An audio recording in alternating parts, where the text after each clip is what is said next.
नमस्कार, आप देख रहे हैं न्यूज़ नेशन का डिजिटल प्लेटफॉर्म। मैं हूं आपके साथ रोमिता तिवारी और आज हम एक बहुत ही इंपॉर्टेंट खबर को लेकर इस डिजिटल लाइव में बात करने वाले हैं। प्रधानमंत्री नरेंद्र मोदी ने तीसरी बार वाराणसी से अपना नॉमिनेशन दाखिल कर दिया है और इसी के साथ अब वो प्रक्रिया भी शुरू हो गई है जहां पर 1 जून को वाराणसी की जनता इस लोकसभा सीट के लिए अपना वोट कास्ट करेगी। अब ऐसे में वाराणसी सीट पर हार और जीत के फैक्टर्स क्या है और यहाँ का चुनावी समीकरण क्या कहता है, साथ ही वाराणसी में बीते 10 सालों में प्रधानमंत्री के सांसद रहते कितना काम हुआ है, आज इसी पर हम बात करने वाले हैं। नमस्कार, मैं हूं मोहित और इस वक्त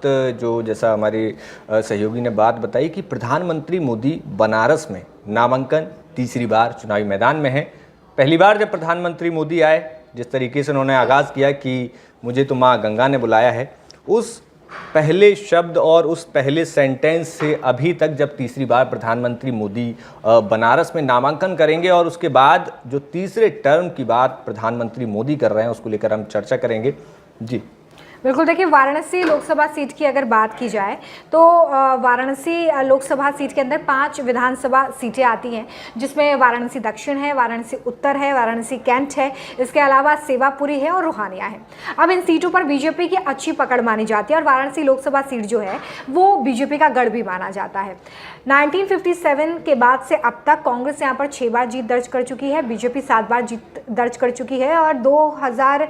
के बाद से लगातार ये सिलसिला चला है जब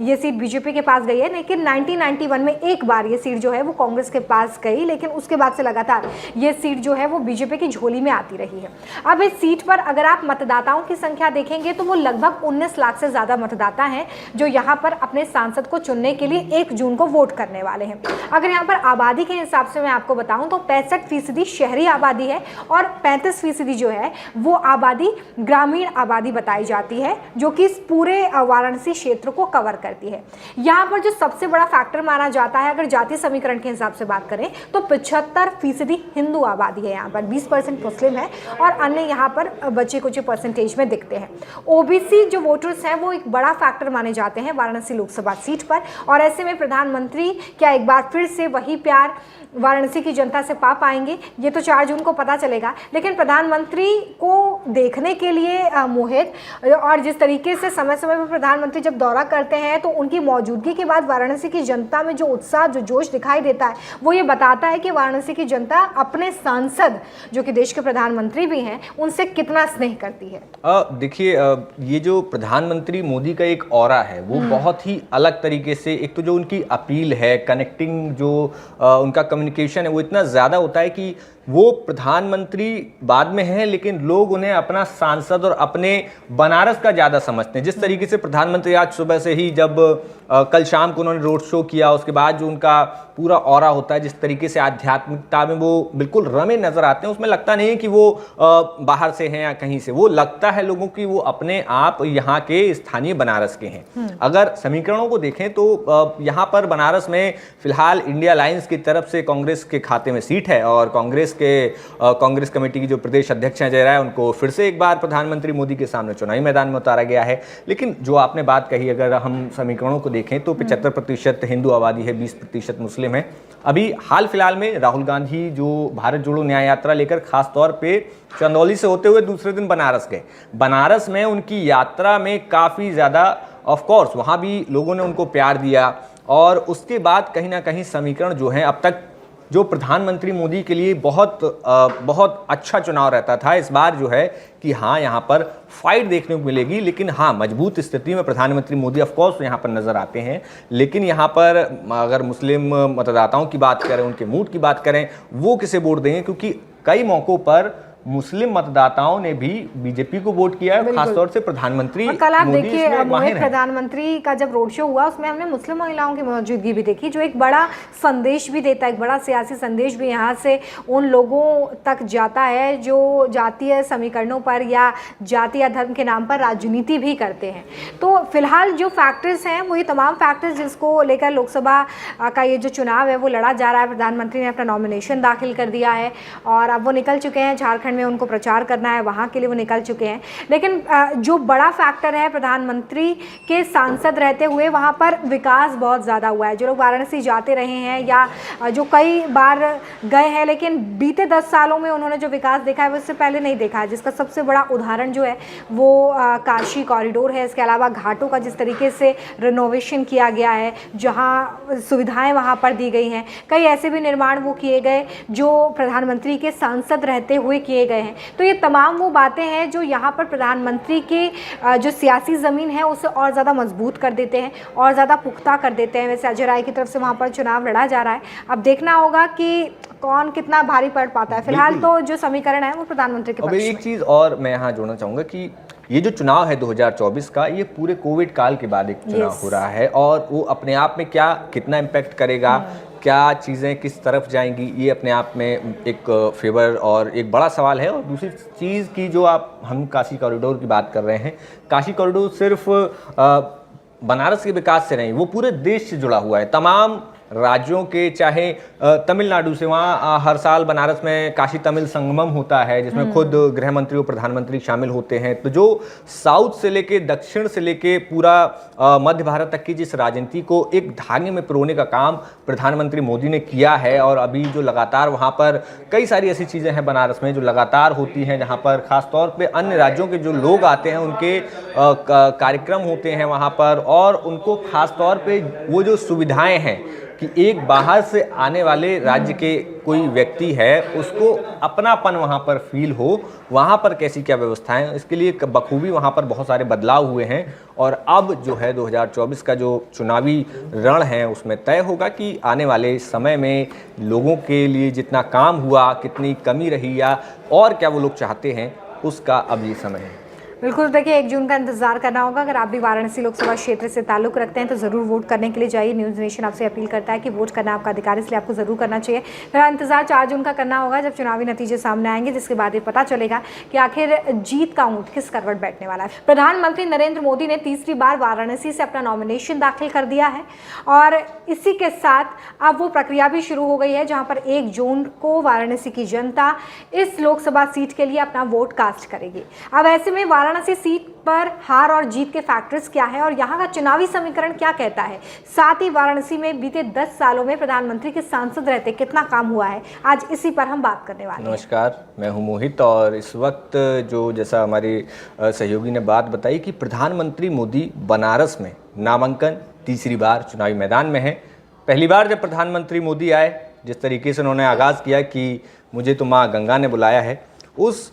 पहले शब्द और उस पहले सेंटेंस से अभी तक जब तीसरी बार प्रधानमंत्री मोदी बनारस में नामांकन करेंगे और उसके बाद जो तीसरे टर्म की बात प्रधानमंत्री मोदी कर रहे हैं उसको लेकर हम चर्चा करेंगे। जी बिल्कुल, देखिए वाराणसी लोकसभा सीट की अगर बात की जाए तो वाराणसी लोकसभा सीट के अंदर 5 विधानसभा सीटें आती हैं, जिसमें वाराणसी दक्षिण है, वाराणसी उत्तर है, वाराणसी कैंट है, इसके अलावा सेवापुरी है और रोहानिया है। अब इन सीटों पर बीजेपी की अच्छी पकड़ मानी जाती है और वाराणसी लोकसभा सीट जो है वो बीजेपी का गढ़ भी माना जाता है। 1957 के बाद से अब तक कांग्रेस यहाँ पर 6 बार जीत दर्ज कर चुकी है, बीजेपी 7 बार जीत दर्ज कर चुकी है और 2000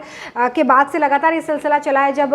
ये सीट बीजेपी के पास गई है। लेकिन 1991 में एक बार ये सीट जो है वो कांग्रेस के पास गई, लेकिन उसके बाद से लगातार ये सीट जो है वो बीजेपी की झोली में आती रही है। अब इस सीट पर अगर आप मतदाताओं की संख्या देखेंगे तो वो लगभग 19 लाख से ज़्यादा मतदाता हैं जो यहाँ पर अपने सांसद को चुनने के लिए 1 जून को वोट करने वाले हैं। अगर यहाँ पर आबादी के हिसाब से मैं आपको बताऊँ तो 65% शहरी आबादी है और 35% जो है वो आबादी ग्रामीण आबादी बताई जाती है, जो कि इस पूरे वाराणसी क्षेत्र को कवर करती है। यहाँ पर जो सबसे बड़ा फैक्टर माना जाता है, अगर जातीय समीकरण के हिसाब से बात करें तो 75% हिंदू आबादी है, यहाँ पर 20% मुस्लिम है और अन्य यहाँ पर बचे कुछ परसेंटेज में दिखते हैं। ओबीसी जो वोटर्स हैं वो एक बड़ा फैक्टर माने जाते हैं वाराणसी लोकसभा सीट पर, और ऐसे में प्रधानमंत्री क्या एक बार फिर से वही प्यार वाराणसी की जनता से पा पाएंगे, ये तो 4 जून को पता चलेगा। लेकिन प्रधानमंत्री को देखने के लिए मोहित, और जिस तरीके से समय समय पर प्रधानमंत्री जब दौरा दौरा करते हैं तो उनकी मौजूदगी के बाद वाराणसी की जनता में जो उत्साह, जो जोश दिखाई देता है, वो ये बताता है कि वाराणसी की जनता अपने सांसद, जो कि देश के प्रधानमंत्री भी हैं, उनसे कितना स्नेह करती है। देखिए, ये जो प्रधानमंत्री मोदी का एक ऑरा है वो बहुत ही अलग तरीके से, एक तो जो उनकी अपील है, कनेक्टिंग जो उनका कम्युनिकेशन है वो इतना ज़्यादा होता है कि वो प्रधानमंत्री बाद में हैं लेकिन लोग उन्हें अपना सांसद और अपने बनारस का ज़्यादा समझते हैं। जिस तरीके से प्रधानमंत्री आज सुबह से ही जब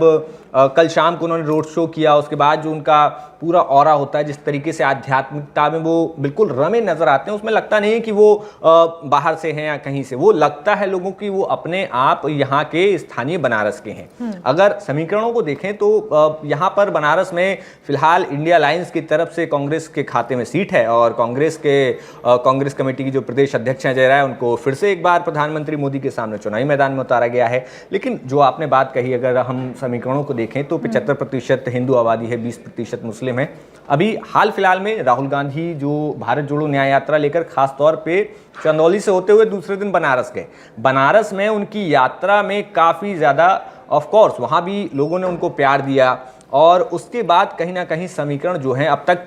जो प्रधानमंत्री मोदी के लिए बहुत अच्छा चुनाव रहता था, इस बार जो है कि हाँ यहाँ पर फाइट देखने को मिलेगी। लेकिन हाँ, मजबूत स्थिति में प्रधानमंत्री मोदी ऑफ कोर्स यहाँ पर नजर आते हैं। लेकिन यहाँ पर अगर मुस्लिम मतदाताओं की बात करें, उनके मूड की बात करें, वो किसे वोट देंगे, क्योंकि कई मौक़ों पर मुस्लिम मतदाताओं ने भी बीजेपी को वोट किया है, खासतौर से प्रधानमंत्री। और कल आप देखिए मोहित, प्रधानमंत्री का जब रोड शो हुआ उसमें हमने मुस्लिम महिलाओं की मौजूदगी भी देखी, जो एक बड़ा संदेश भी देता है, एक बड़ा सियासी संदेश भी यहाँ से उन लोगों तक जाता है जो जातीय समीकरणों पर या जाति या धर्म के नाम पर राजनीति भी करते हैं। तो फिलहाल जो फैक्टर्स हैं वो ये तमाम फैक्टर्स जिसको लेकर लोकसभा का ये जो चुनाव है वो लड़ा जा रहा है। प्रधानमंत्री ने अपना नॉमिनेशन दाखिल कर दिया है और अब वो निकल चुके हैं, झारखंड में उनको प्रचार करना है, वहाँ के लिए वो निकल चुके हैं। लेकिन जो बड़ा फैक्टर है, प्रधानमंत्री के सांसद रहते हुए वहाँ पर विकास बहुत ज़्यादा हुआ है। जो लोग वाराणसी जाते रहे हैं या जो कई बार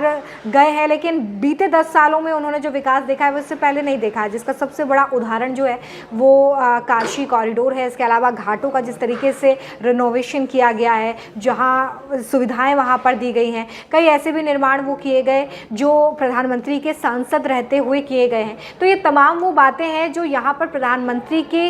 जो सियासी ज़मीन है उसे और ज़्यादा मजबूत कर देते हैं और ज़्यादा पुख्ता कर देते हैं। वैसे अजय राय की तरफ से वहाँ पर चुनाव लड़ा जा रहा है, अब देखना होगा कि कौन कितना भारी पड़ पाता है। फिलहाल तो जो समीकरण है वो प्रधानमंत्री के पक्ष में। एक चीज़ और मैं यहाँ जोड़ना चाहूँगा कि ये जो चुनाव है 2024 का, ये पूरे कोविड काल के बाद एक चुनाव हो रहा है और वो अपने आप में कितना इम्पैक्ट करेगा, क्या चीज़ें किस तरफ जाएंगी, ये अपने आप में एक फेवर और एक बड़ा सवाल है। और दूसरी चीज़ की जो हम काशी कॉरिडोर की बात कर रहे हैं, काशी कॉरिडोर सिर्फ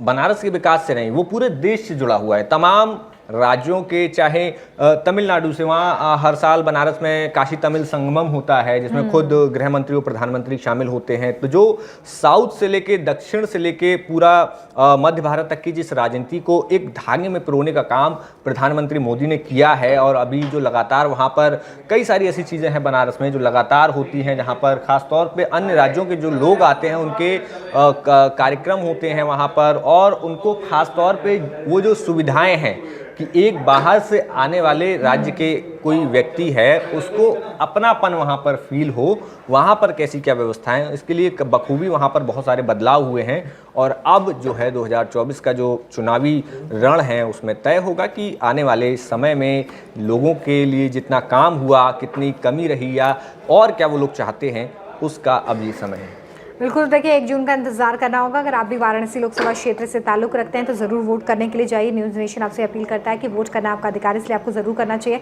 फिर इंतजार 4 जून का करना होगा जब चुनावी नतीजे सामने आएंगे, जिसके बाद ये पता चलेगा कि आखिर जीत का ऊँट किस करवट बैठने वाला है। फिलहाल बहुत शुक्रिया हमारे साथ इस डिजिटल लाइव में जुड़ने के लिए। अगर अब तक आपने हमें सब्सक्राइब नहीं किया है तो तमाम चुनावी अपडेट्स और ताज़ा तरीन खबरों के लिए आप सब्सक्राइब करना ना भूलें।